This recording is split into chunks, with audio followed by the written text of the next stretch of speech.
ಇಲ್ಲಿ ಕಂಪ್ಲೀಟಾಗಿ ಜಗಳ ನಡೀತಾ ಇದೆ ಪೌಡ್ರ್ ರೂಮಲ್ಲಿ. ಸಂಗೀತ ಮತ್ತು ತನಿಷಾ ಅವ್ರದ್ದು ಇದು ರಾತ್ರಿ ಲೈಫ್ ಎಲ್ಲ ಆದಮೇಲೆ ಇಲ್ಲಿ ತನಿಷಾ ಅವರು ಮೇಕಪ್ ರಿಮೂವ್ ಮಾಡಿಕೊಂಡು ಎಲ್ಲ ಒಂದು ಮೇಕಪ್ ಸೆಟ್ನ ಜೋಡಿಸ್ತಾ ಇದ್ದಾರೆ. ಆವಾಗಲೇ ಸಂಗೀತ ಅವರು ಎಂಟ್ರಿ ಕೊಡ್ತಾರೆ ಪೌಡ್ರ್ ರೂಮ್ಗೆ.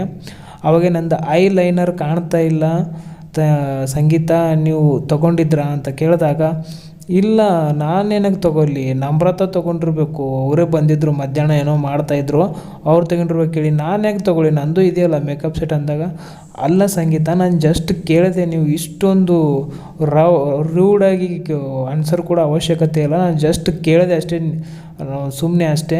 ಮತ್ತು ನೀವು ತೊಗೊಂಡಿದ್ದೀರಾ ಅಂತ ಕೇಳಿದ್ರೆ, ಅದೇ ತೊಗೊಂಡಿದ್ದೀರಾ ಅಂತ ಕೇಳಿದೆ, ತೊಗೊಂಡಿದ್ದೀರಿ ಅಂತ ಎಂದಿಲ್ವಲ್ಲ ನಾನು, ಸುಮ್ಮನೆ ಕೇಳಿದೆ, ಅದು ತಪ್ಪ ಅಂತ ಅಂತಾರೆ. ಅದಾದಮೇಲೆ ಇಲ್ಲಿ ನಮ್ರತ ಅವ್ರ ಕಡೆಗೆ ಕ್ಯಾಮ್ರಾ ಶಿಫ್ಟ್ ಆಗುತ್ತೆ. ಇಲ್ಲಿ ನಮ್ರತ ಅವ್ರು ಕೂತಿದ್ದಾರೆ, ಅಪೋಸಿಟ್ ಕಾರ್ತಿಕ್ ಅವ್ರು ಕೂತಿದ್ದಾರೆ. ಕಾರ್ತಿಕ್ ಅವ್ರದ್ದು ತೋರಿಸಿಲ್ಲ, ಬರೀ ನಮ್ರತ ಅವ್ರದ್ದು ವಾಯ್ಸ್ ಕೇಳಿಸ್ತಾ ಇತ್ತು. ಇಬ್ಬರು ಮಾತಾಡ್ತಾ ಇದ್ದಾರೆ. ಇವಾಗ ಹೊರಗಡೆ ಹೋದ್ಮೇಲೆ ಏನು ಪ್ಲ್ಯಾನು ಅಂತ ಕೇಳಿದಾಗ ನಮ್ರತ ಅವ್ರು ಹೇಳ್ತಾರೆ, ಏನು ಇರುತ್ತೆ ಪ್ಲ್ಯಾನು, ಸುಮ್ಮನೆ ಹೋಗ್ತಾ ಇರೋದು ಅಷ್ಟೇ, ನಾವಂತೂ ವಿನ್ ಆಗಲ್ಲ, ನೀವೇ ವಿನ್ ಆಗೋದು, ಸುಮ್ಮನೆ ನಾವು ನಿಮ್ಮ ಜೊತೆ ಇದ್ದು ಬರ್ತೀವಿ ಅಷ್ಟೇ ಅಂತ ಅಂತಾರೆ. ಇಲ್ಲ ಬಿಡಿ, ಈಗ ಹೋದ್ಮೇಲೆ ಸ್ನೇಹಿತಿಗೆ ಡೇಟಿಂಗ್ ಮಾಡೋದಾ ಅಂತ ಕೇಳ್ತಾರೆ.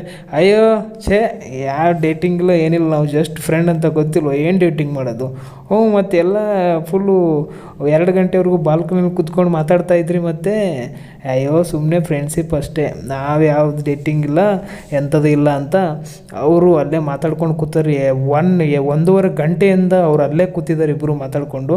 ಇಲ್ಲಿ ತಿರ್ಗಾ ಪೌಡ್ರ್ ರೂಮಲ್ಲಿ ಇದೇ ನಡೀತೈತೆ ಇಬ್ಬರದು ಚರ್ಚೆ. ಆಮೇಲೆ ನಮ್ರತಾಗೂ ಕೇಳಿ ಹೋಗಿ ಅಂತ ಹೇಳ್ತಾರೆ ಸಂಗೀತ ಅವರು. ಸರಿ ಆಯಿತು ಬಿಡಿ, ನೀವು ಈ ಥರ ತಪ್ಪು ತಿಳ್ಕೊತೀರಿ ಅಂತ ಅಂದ್ಕೊಂಡಿಲ್ಲ, ಜಸ್ಟ್ ಕ್ಯಾಶುವಲಾಗಿ ಕೇಳಿದ್ದು, ನೀವು ಈ ರೇಂಜಿಗೆ ಹಾಗೇನಿಲ್ಲ ಅಂತ. ಇಲ್ಲಿಗೆ ಕನ್ವರ್ಜೇಷನ್ ಮುಗಿದು ಸಂಗೀತ ಅವರು ಅಲ್ಲಿಂದ ಹೋಗ್ತಾರೆ. That's it.